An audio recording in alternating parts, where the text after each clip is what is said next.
Commander Tak's vessel hung in the darkness of space, its engines glowing a soft purple against the void.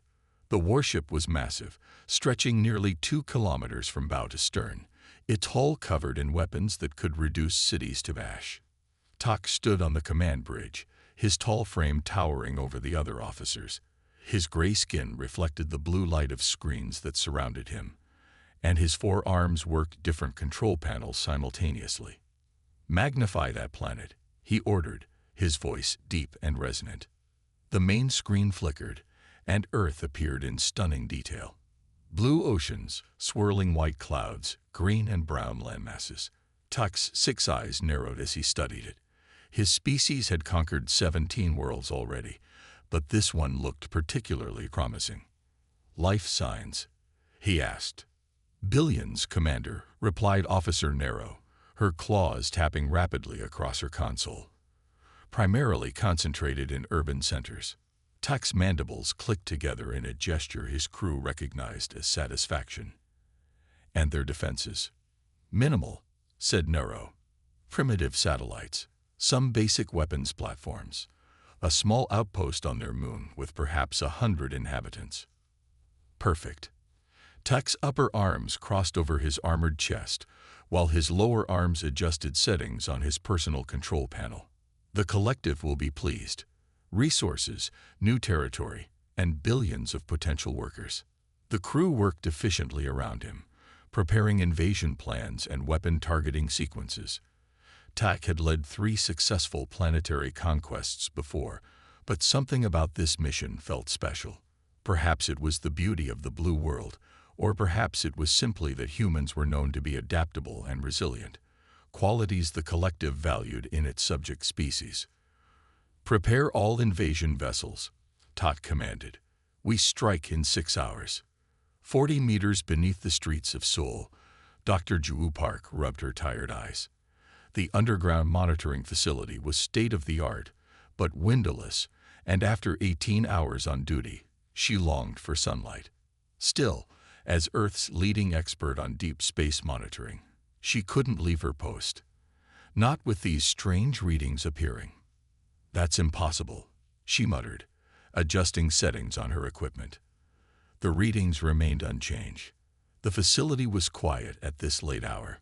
Only a skeleton crew maintained operations, most of them focused on routine satellite maintenance. None of them had noticed what Ju was seeing. A massive object that had appeared suddenly at the edge of the solar system. An object that was now moving toward Earth. She reached for her communication panel. "Director Kim, please come to Station 8 immediately." While waiting, Ju ran 3 more diagnostic checks. Each confirmed what she already knew. Something very large and very artificial had entered the solar system. Something that hadn't been there an hour ago. Director Kim Sunwoo arrived 5 minutes later, his normally immaculate appearance showing signs of having been awakened from sleep. At 62, Kim had directed Earth's deep space monitoring program for 15 years.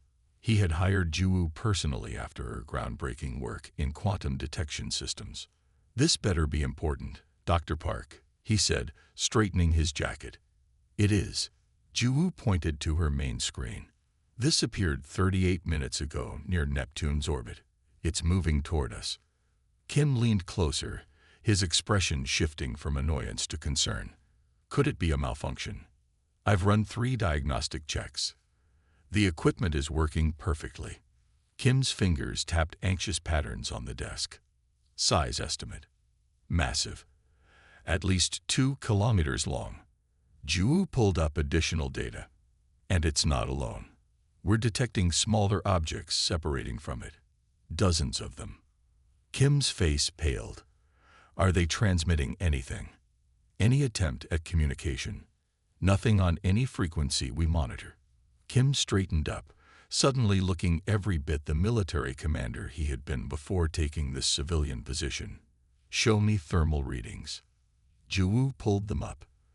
The screen displayed heat signatures that pulsed with energy far beyond any human technology. "How fast are they moving?" Kim asked, his voice now deadly calm. "The smaller vessels are accelerating. At current speeds, they'll reach Earth orbit in approximately 6 hours. Kim took a deep breath. Dr. Park, activate Protocol Alpha. Lock all data and transfer copies to our secure facilities in Antarctica and Utah. Juwu felt her heart rate increase. Protocol Alpha had never been activated outside of drills. Sir, should we alert the public? Not yet. Kim moved to the central communication station. We need to alert United Earth Defense first. Prepare a complete data package. As Juwu worked, Kim entered his security codes into the main communication system. A red light began pulsing overhead. This is Director Kim Sunwoo, authorization Sierra 9 Delta 4. He spoke clearly into the system. Emergency contact requested with Uiki command. Priority black. The system beeped acknowledgement, and moments later, a woman's face appeared on screen. General Hannah Yoon looked as if she too had been awakened from sleep. Director Kim, she said, priority black hasn't been used in 7 years. We have a situation, General. Kim gestured to Juwu, who transferred her data to the general system. Unknown vessels approaching Earth. Size and energy readings suggest advanced technology far beyond our capabilities. General Yoon's expression remained impassive as she reviewed the data, but her eyes widened slightly. Time frame. 6 hours until first contact, based on current speeds. I'm initiating worldwide military alert, Yoon decided. All space-based assets will be brought to combat readiness.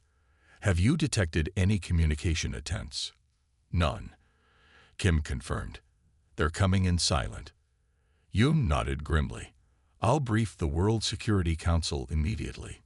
In the meantime, continue monitoring and report any changes in course or speed. The connection ended, and Kim turned to Juwu. What happens now? She asked. Now we pray, Kim said softly. Pray that we have enough time to prepare, and that whatever's coming isn't as hostile as their silence suggests. The facility erupted into activity as alerts went out to the rest of the staff. Within minutes, all stations were manned, and the quiet monitoring center transformed into a hive of urgent activity. Juwu returned to her station, hands moving rapidly across controls. New data was coming in as more powerful telescopes focused on the approaching vessels. Director, she called, I've got visual confirmation. The main screen displayed an enhanced image that made everyone in the room fall silent. The vessel was unlike anything human eyes had ever seen. Clearly artificial, clearly massive, and clearly built for war. God help us, someone whispered. Kim's face had gone completely white, but his voice remained steady as he addressed the room. Continue monitoring. Record everything. As of this moment, we are the front line in potentially the most important event in human history.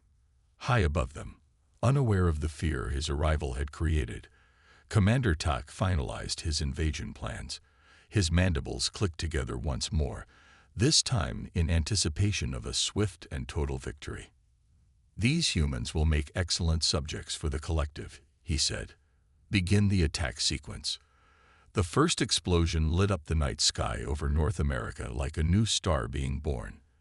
The International Space Station, home to 12 astronauts from 7 countries, disintegrated in complete silence. The crew had no time to send distress signals. One moment they were conducting experiments and maintenance. The next, they were gone. Similar explosions dotted Earth's orbit as defense satellites, weather stations, and communication arrays were systematically destroyed. People on the ground looked up in confusion as streaks of burning debris created artificial meteor showers across the planet.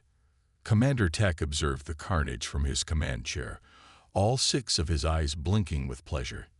The humans' orbital defenses were even weaker than intelligence had suggested. First wave of planetary bombardment complete, Commander, reported Officer Nero, her claws clicking against her control panel. No significant resistance detected. Excellent, Tak said. Begin landing operations. Target their major population centers first.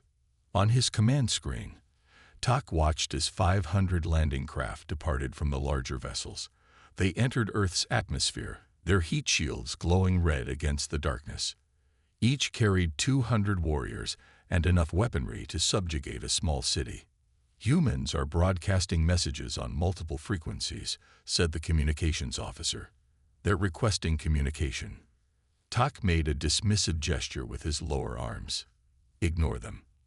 They'll understand our intentions soon enough." In Seoul, chaos erupted as the first alien craft appeared in the sky. Massive ships, each the size of a football stadium, hovered over the city center.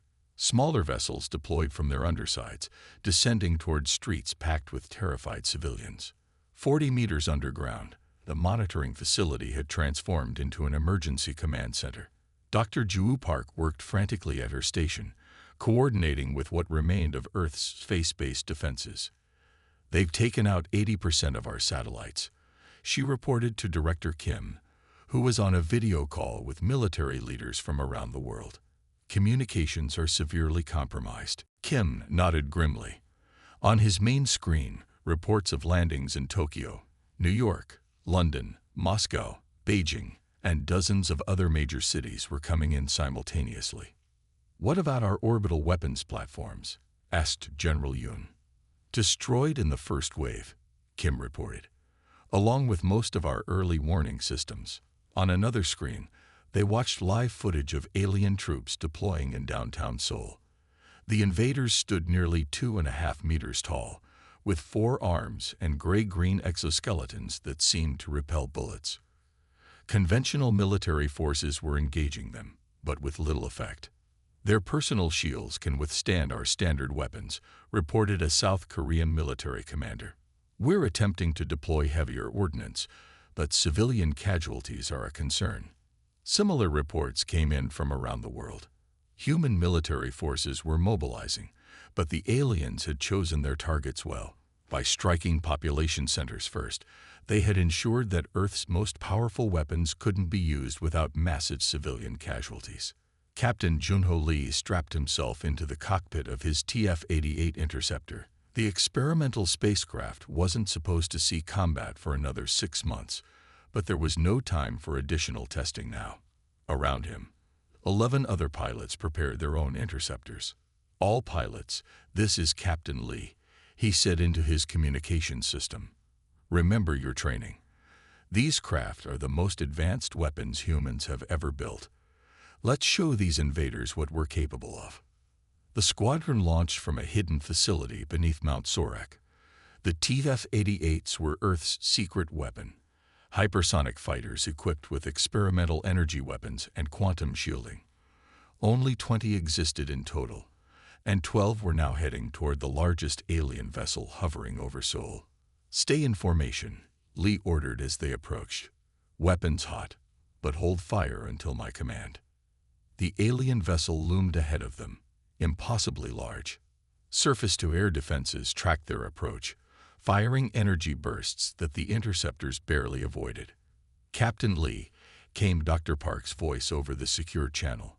"We've been analyzing their shield frequencies. There's a fluctuation in their forward deflectors. It cycles every 4.3 seconds. It's not much, but it might give you an opening." Lee acknowledged the information. "You heard Dr. Park. All pilots, synchronize attacks to target the forward section on my mark. Aim for the same spot. 4.3-second intervals." The squadron accelerated, dodging increasingly accurate alien fire. 2 interceptors exploded, their pilots having no time to eject. "Now," Lee shouted as they came within range. All 10 remaining TF-88s fired simultaneously, their energy weapons converging on a single point on the alien vessel's hull. For a moment, nothing happened. Then, as the shields cycled, a small explosion blossomed where they had targeted. "Again," Lee ordered. They fired a second volley, hitting the same weakened spot. This time, the damage was more significant. A section of the alien ship's outer hull tore away, exposing internal systems. "One more pass," Lee called out. "Concentrate all fire on the exposed section." The interceptors swung around for another attack run, but the alien vessel had begun defensive maneuvers. Energy weapons fired rapidly from multiple points on its surface. 3 more interceptors vanished in balls of flame. Lee gritted his teeth and pushed his craft to its maximum speed, diving directly toward the damaged section of the alien ship. For Earth, he whispered and fired every weapon his craft possessed. The combined firepower of the 7 remaining interceptors struck the alien vessel's vulnerable spot simultaneously. For a second, nothing happened. Then, chain reactions began inside the damaged section. Explosions rippled across the vessel's surface. "Pull back," Lee shouted. "All craft, maximum distance." The interceptors scattered as the alien ship's power core destabilized. The explosion that followed was visible throughout Seoul, a massive fireball that temporarily turned night into day. When the light faded, the enormous ship was breaking apart, huge sections falling toward the city below. "We did it," one of the pilots said in disbelief. "We actually brought one down." Lee allowed himself only a moment of satisfaction before reality reasserted itself. Return to base for rearming. This was just one ship. There are hundreds more. In the underground command center, cheers erupted as footage of the destroyed alien vessel played across the screens. Director Kim allowed his staff their brief celebration before calling for order. "One victory doesn't win a war," he reminded them. "And we've just lost almost half of our advanced interceptors." General Yoon's face appeared on his secure channel. "The President has authorized emergency protocols. All nuclear forces are on standby." "Nuclear weapons in our own cities would be catastrophic," Kim argued. "We may have no choice," Yoon replied grimly. "Reports indicate the aliens are setting up processing centers. They're beginning to round up civilians." Kim's expression hardened. He glanced at Dr. Park, who nodded almost imperceptibly. They had discussed this possibility in theoretical scenarios, but never expected to actually implement their most extreme contingency plan. "There's another option," Kim said quietly. He moved to a section of wall that appeared identical to the others. Placing his palm against it, he waited as a hidden scanner verified his identity. The wall panel slid aside, revealing a terminal that none of his staff had seen before. "What is that?" General Yoon asked through the video link. "Our last resort," Kim replied. He entered a complex series of codes into the terminal. "General, I need to speak with the Security Council immediately. The highest possible clearance." "What are you doing, Director?" Yoon demanded. Kim took a deep breath. "Initiating Protocol Diaspora. Authorization Sunrise." The terminal glowed with confirmation, and Kim turned to face his stunned staff. "Everyone, continue your duties. What I just activated is classified beyond your clearance levels." As his staff returned to work, Kim connected with the World Security Council through an encrypted channel that even the aliens couldn't detect. It was time to reveal humanity's best-kept secret, one that might be their only hope for survival. Commander Tak stood before the massive view screen, satisfaction evident in the way his mandibles clicked rhythmically. Holographic displays surrounding him showed Earth's major cities under alien control. Smoke rose from burning buildings, and humans were being herded into processing centers. "Commander, resistance in the region called Europe has been neutralized," reported his second-in-command, Officer Miro. "Asian territories are 80% secure. North American forces continue fighting but are isolated and disorganized." Tak made a gesture of approval with his upper arms. "Casualties?" "Minimal. Commander, we've lost 8 landing craft and 1 destroyer. Human weapons are largely ineffective against our shields." Muro paused. Though the loss of the destroyer was unexpected, Tak's mandibles stopped clicking. The destruction of one of his vessels still bothered him. How had these primitives managed to bring down a collective warship? Their technological level shouldn't have made it possible. "That will not happen again," Tak said firmly. "Increase shield rotations on all vessels. Continue processing humans for transport to the homeworld. The collective will be pleased with this conquest." Muro bowed and returned to his station. Tak turned his attention back to the displays. Something about this planet's defense didn't make sense. Their orbital infrastructure had been primitive, yet they had those advanced fighters that destroyed his destroyer. It suggested hidden capabilities, which made Tak uneasy. "Continue monitoring all frequencies," he ordered the communications team. "There may be more to these humans than we initially assessed." The tunnel seemed to go on forever. Dr. Ju Park followed Captain Junho Lee as they descended deeper beneath Mount Hala on Jeju Island.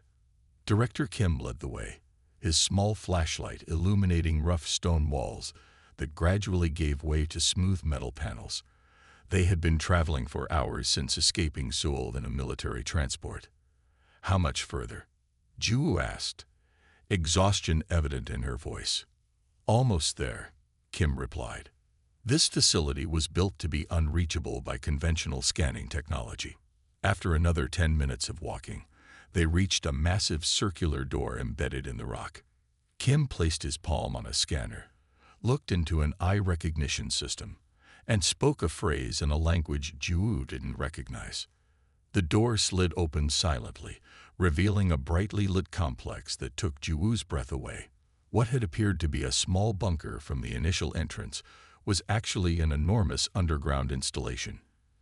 People in uniforms moved purposefully around a central command area, filled with technology far more advanced than anything she had seen before, even in the Seoul monitoring facility. "What is this place?" Captain Lee asked, his eyes wide as he took in the scene. "This," Kim said, "is Nexus Control, one of 12 similar facilities hidden around Earth." He led them to the central platform where a woman in her 60s looked up from a holographic display. Her uniform bore no country's insignia, but instead a simple emblem Ju had never seen, a stylized galaxy with a small arrow pointing outward. "Director Kim," the woman acknowledged. "I see you brought our specialists. Admiral Cho, this is Dr. Ju Park, and Captain Junho Lee." Kim introduced them.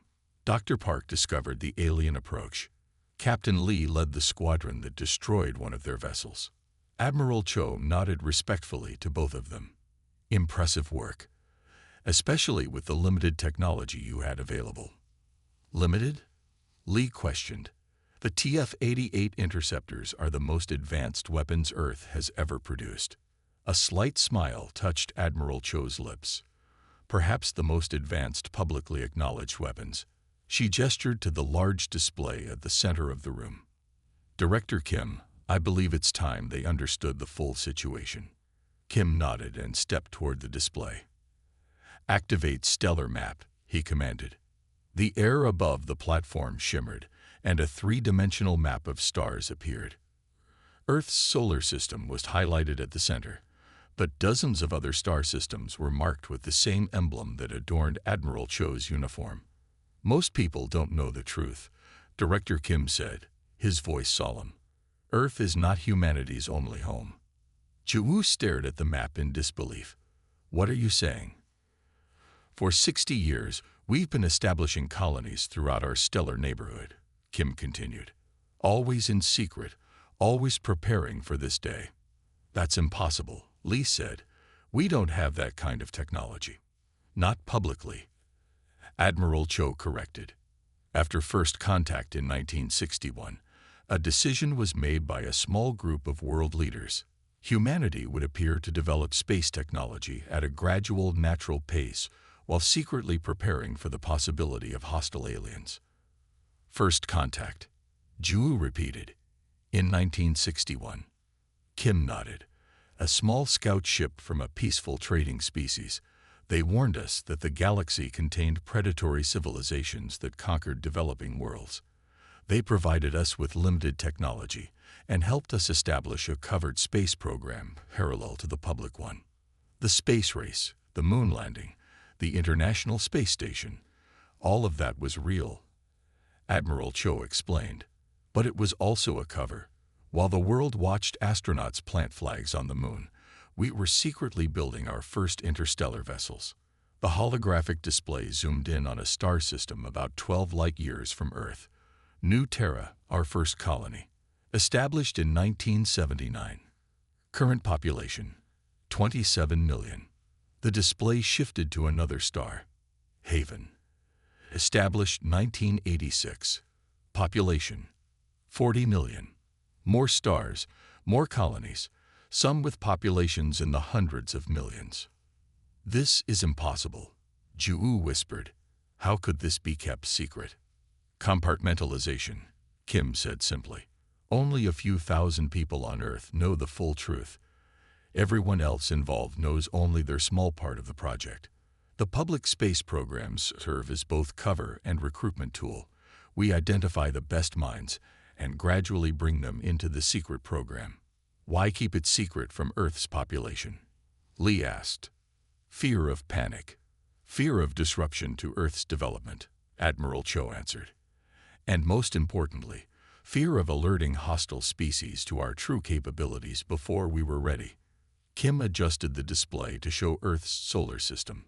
Protocol Diaspora was our emergency response plan. If Earth was ever invaded, we would activate our defenses beyond the solar system and bring in our real fleet. The Admiral's fleet, Kim said, nodding to Cho, has been on standby at the edge of the Oort cloud, nearly invisible to all but the most advanced sensors. And now? Ju asked. Now they're on their way, Admiral Cho said grimly. Diaspora signal was sent 22 hours ago. The first vessels should be arriving soon. On the bridge of his flagship, Commander Tak frowned at his sensor displays. Something was wrong. New energy signatures had appeared at the edge of the system, beyond the orbit of the planet humans called Pluto. Report, he demanded. His sensor officer looked confused. Commander, we're detecting unusual energy patterns near the system boundary. They weren't there in our initial scans. Natural phenomena? Tak asked. No, Commander. The patterns are artificial, but unlike anything in our database. Tak moved to the sensor station himself, all six eyes narrowing as he studied the readings. Magnify that sector. The display zoomed in, showing empty space that suddenly wasn't empty. Points of light were appearing, growing stronger. What are those? Tak demanded. The communications officer turned suddenly, alarm evident in his posture. Commander, we're detecting massive hyperspace distortions. Something is coming through. Many somethings. Impossible, Tak hissed. This system has no allies capable of hyperspace travel. But the evidence was undeniable. The distortions were growing, rippling across space in patterns that indicated organized, controlled jumps. Not random events, but a coordinated arrival. How many? Tak asked, dread growing in his chest. The sensor officer's voice was barely audible. Hundreds, Commander. Possibly thousands. Tak stared at the display, his certainty evaporating. What had seemed like an easy conquest was suddenly something else entirely. All ships, battle stations, he ordered. Prepare for possible hostile contact. As he spoke, the first hyperspace window tore open, and a vessel emerged that made Tak's flagship look small by comparison. The design was unlike anything in collective records, sleek, powerful, and unmistakably built for war. And emblazoned on its hull was a symbol that matched the pattern on the uniforms at Nexus Control, a stylized galaxy with a small arrow pointing outward, the symbol of humanity's secret armada, finally revealed. The darkness of space lit up as if a new sun had been born. Brilliant blue-white light erupted at the edge of the solar system, forming perfect circles of energy that tore through the fabric of reality itself. From these glowing portals emerged ships, hundreds of them, then thousands, appearing in perfect formation as if they had rehearsed this arrival for years. In the Nexus Control Center beneath Mount Hala, Dr. Ju Park watched the holographic display with her mouth open in astonishment. The ships dwarfed anything she had imagined possible. The largest were several kilometers long, their hulls gleaming with a silvery blue material that seemed to absorb and reflect light simultaneously. Smaller vessels swarmed around them like protective insects, moving with precision that suggested advanced AI control systems. "My God," Captain Lee whispered beside her. "How long have we had these?" Admiral Cho smiled slightly. The first-generation capital ships were completed 30 years ago. What you're seeing are the fifth-generation vessels. The collective has never encountered anything like them. On every ship, the emblem of united humanity shone proudly, Earth surrounded by stars, with a stylized shield. It was an insignia no one on Earth had ever seen publicly, yet now it announced humanity's true power to the invaders. Open system-wide communications, Admiral Cho ordered. A young officer nodded. Channel open, Admiral. Admiral Cho stood straight, her voice clear and commanding. This is Admiral Min Ji-hyun of the United Human Defense Fleet. All stations report status. Responses flooded in from the arriving fleet. Battle groups called in one after another, their names reflecting Earth's geography. Pacific Division ready. Atlantic Squadron reporting. Himalaya Battle Group in position. Jiwoo noticed that Admiral Cho had been called Cho earlier, but was now being addressed as Hyun. She whispered her confusion to Director Kim. Security protocol, he explained quietly. Multiple identity layers protect our leadership.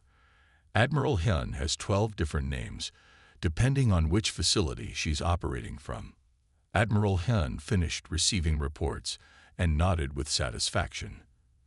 Prepare to broadcast on all frequencies, including those used by the collective. The communications officer made adjustments to his console. Ready, Admiral. Hyun took a deep breath. When she spoke again, her voice would be heard by every communication device in the solar system, human and alien alike. This is Admiral Hyun of the United Human Defense Fleet. Your forces have attacked a protected human world. Surrender immediately or face complete destruction. You have 5 minutes to comply. On the bridge of his flagship, Commander Tak stared at the main view screen in disbelief. The sensor displays showed thousands of vessels that hadn't been there moments before, arranged in battle formations that spoke of military discipline far beyond what he had expected from humans. Impossible, he hissed, all 6 eyes wide with shock. Their technology was primitive. Their defenses were minimal. His intelligence officer, Vrak, had gone completely still, his normally gray skin turning an ashen white. A carefully maintained facade. He realized aloud, his voice barely audible. They wanted to appear vulnerable. Explain, Tak demanded, grabbing Vrak with his lower arms. It's a trap, Vrak said, trembling. The entire conquest. They let us believe they were defenseless. They allowed us to attack so they could draw our fleet in. That's absurd, Tak snarled. No species would sacrifice billions of their own kind as bait. They didn't. Vrak pointed to new data appearing on his console. Scan the planet again. Look at the population centers we thought we controlled. Tak turned to the sensor displays. What he saw made no sense. Many of the human cities that had been teeming with life now showed drastically reduced life signs. Buildings that had appeared solid were revealing themselves to be elaborate holograms, crumbling away to show empty streets beneath. The humans, Vrak continued, his voice shaking. Many were evacuated before we even arrived. The resistance we encountered was minimal and designed to appear desperate. How? Tak demanded. We monitored them for years. Their space program was basic. Their most advanced vessels couldn't even leave their own star system. A new voice interrupted. A human voice, speaking perfect collective language through their communication system. You saw what we wanted you to see, Commander Tak. The main screen changed to show a human female in a dark uniform adorned with the same emblem that marked the arriving warships. I am Admiral Hyun. Your 5 minutes are nearly expired. Do you surrender, or shall we demonstrate what human weapons can truly do? Tak's mandibles clicked rapidly, a sign of extreme agitation. This is impossible. Your kind are primitives. You have no hyperspace capability. Admiral Hyun's expression didn't change. We've had hyperspace technology for 58 years, Commander. We have 37 colony worlds and a military-industrial complex spanning 12 star systems. What you attacked was our homeworld, deliberately maintained in a state of apparent technological immaturity to lure predatory species like yours. Tak's mind raced. If what this human said was true, his fleet was hopelessly outmatched. Yet surrender meant disgrace and execution when he returned to the collective. "We will not," he began. Time expired. Admiral Hyun interrupted coolly. Demonstration commencing. The communication cut off. Tak turned to his tactical display just in time to see a group of 20 human vessels break formation and accelerate toward his fleet. "Raise all shields," he ordered. "Prepare to engage." His crew rushed to battle stations, but there was a new tension on the bridge. The unmistakable scent of fear. The first engagement happened so quickly that many of Tak's crew didn't even see it. The human vessels didn't fire conventional weapons. Instead, they released what appeared to be small drones that moved at impossible speeds, weaving through Tak's defensive screen as if it wasn't there. 3 of Tak's destroyers exploded simultaneously. Their shields penetrated as if they didn't exist. "What happened?" Tak demanded. "Report." "Unknown weapons technology," his tactical officer stammered. "They bypassed our shields completely. Internal explosions suggest they somehow transmitted energy directly into our power cores." Before Tak could respond, a second wave hit. This time, 5 more vessels erupted into silent fireballs. The entire engagement had lasted less than 15 minutes, and Tak had lost 8 ships without landing a single hit on the human vessels. "All ships, retreat and regroup," Tak ordered desperately. His flagship shuddered as it turned, engines straining at maximum power. "Send distress signals to the collective. Tell them we've encountered an unknown hostile force of superior technology."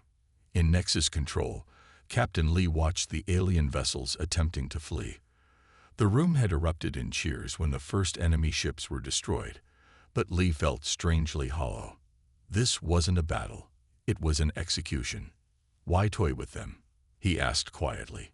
"With this kind of technology, we could have destroyed their entire fleet the moment they entered our system." Director Kim looked at him soberly.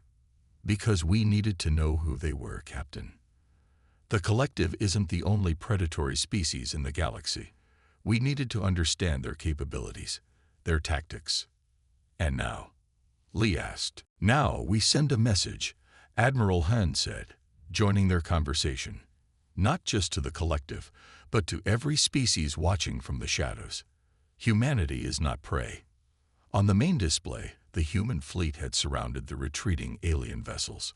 More alien ships were being disabled rather than destroyed, captured by specialized vessels that extended energy fields around them. "What will happen to the captured aliens?"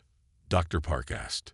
"They'll be treated according to our laws of war," Admiral Hyun replied. "Studied, questioned, and eventually returned to their kind with a message." "What message?" Lee asked. Admiral Hyun's expression was hard as steel. "That the era of hunting humans is over, that Earth stands protected, and that any species foolish enough to attack us again will face not just defeat, but extinction." She turned back to the command center, issuing new orders as the human fleet continued its systematic dismantling of the invaders. What had seemed like the end of human civilization mere hours ago had been revealed as the beginning of something else entirely. Humanity's emergence as a galactic power, hidden no longer. The remains of the once mighty collective fleet drifted in disarray. What had begun as an invasion force of over 300 vessels was now reduced to 47 damaged ships. They huddled together in a defensive formation, shields flickering as power systems struggled to remain operational. Admiral Hyun stood on the command deck of the UH Everest, the largest vessel in humanity's revealed Armada. The ship stretched 7 kilometers from bow to stern, its hull gleaming with the same silvery blue material that characterized all United Human Defense Fleet vessels. Around her, officers worked with quiet efficiency, coordinating the movements of the fleet as it surrounded the remaining alien ships.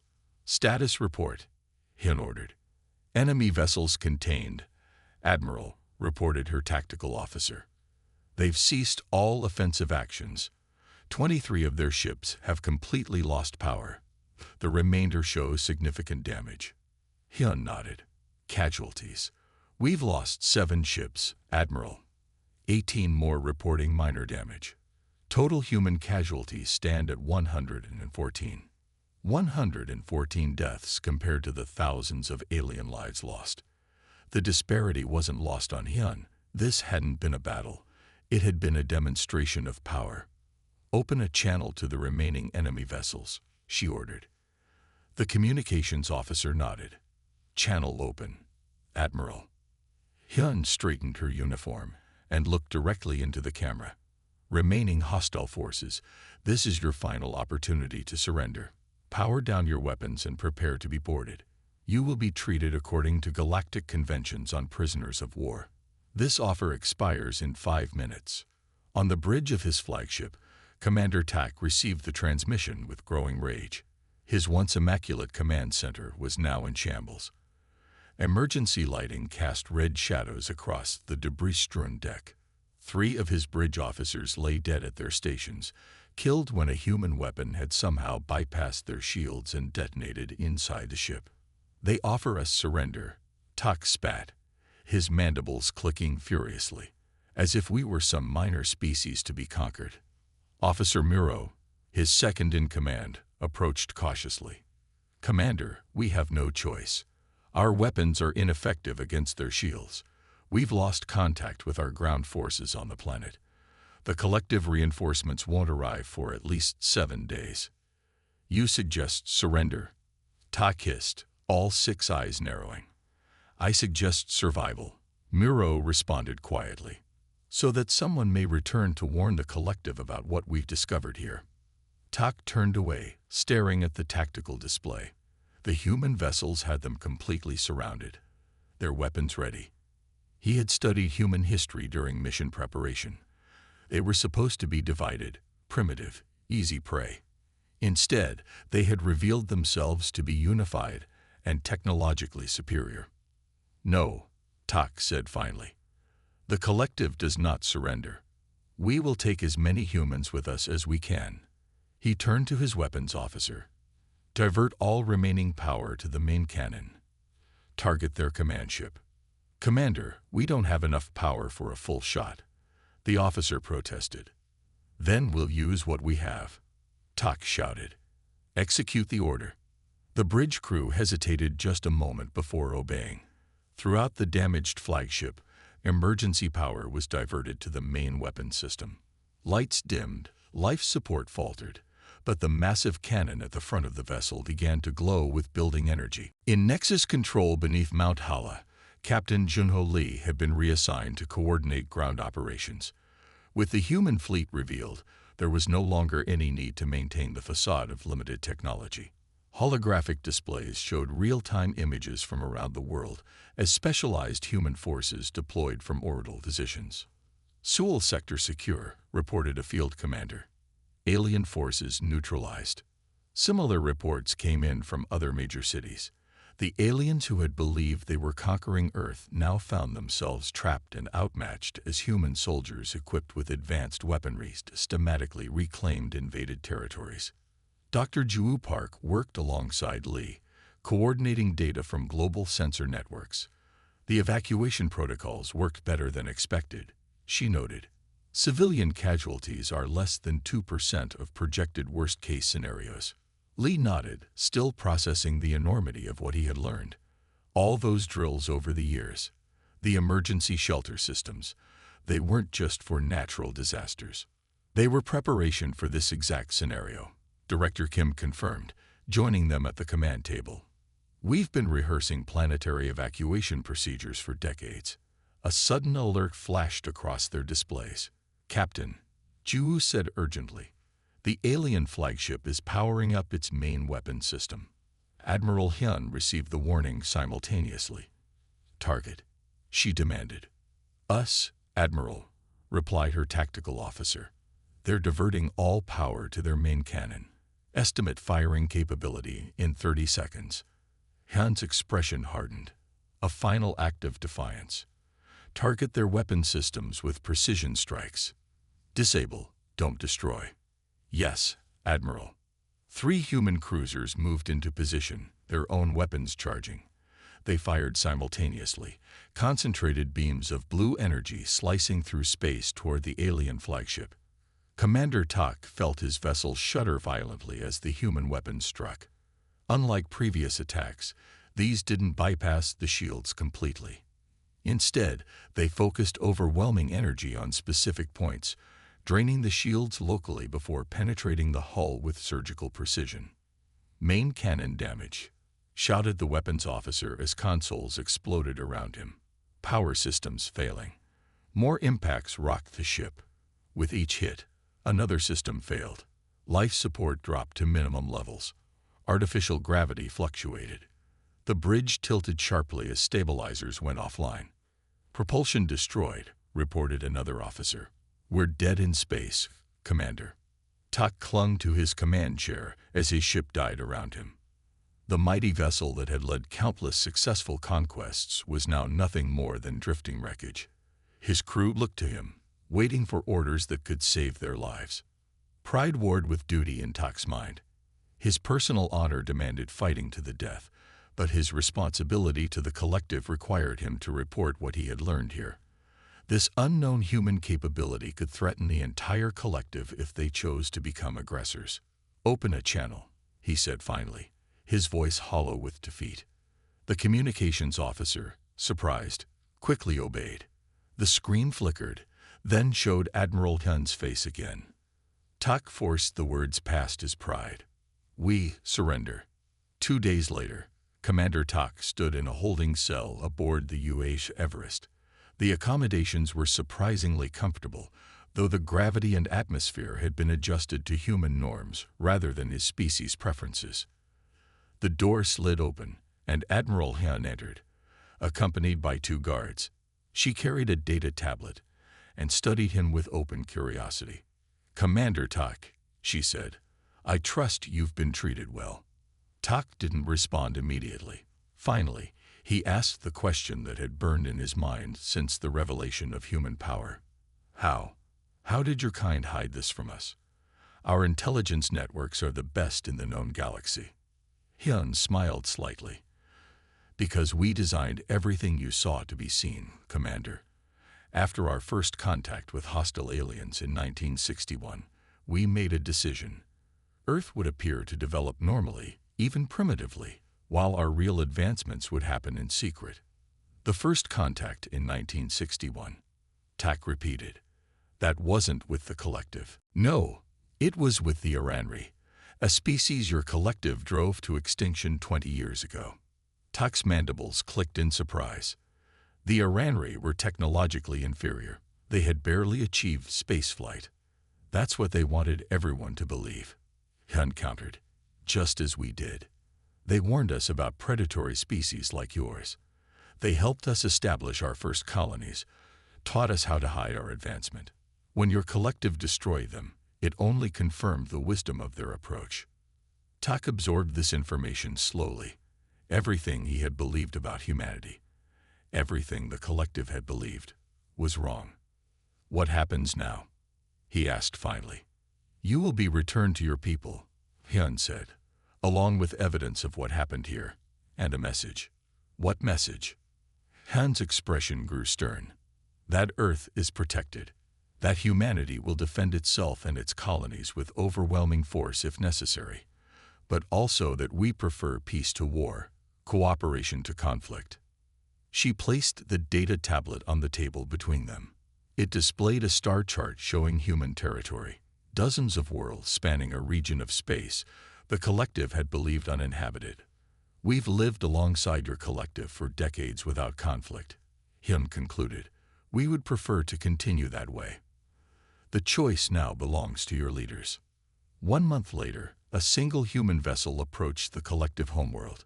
It was smaller than the massive warships that had defended Earth, but its design made its origin unmistakable. On board, diplomatic representatives from United Humanity prepared to meet with collective leadership. They carried detailed records of the failed invasion. They carried statements from captured officers who had witnessed human technological superiority firsthand. They carried proposals for peaceful coexistence and trade. But most importantly, they carried a simple message that would forever change the collective's understanding of the galaxy. Humanity had never been prey. They had been watching from the shadows, building, preparing, and waiting. Peace was preferable, but humanity would never again be underestimated. As the ship entered orbit around the collective capital world, its presence announced a new era in galactic politics, one where humanity would finally take its place among the stars not as a victim, but as a power to be reckoned with.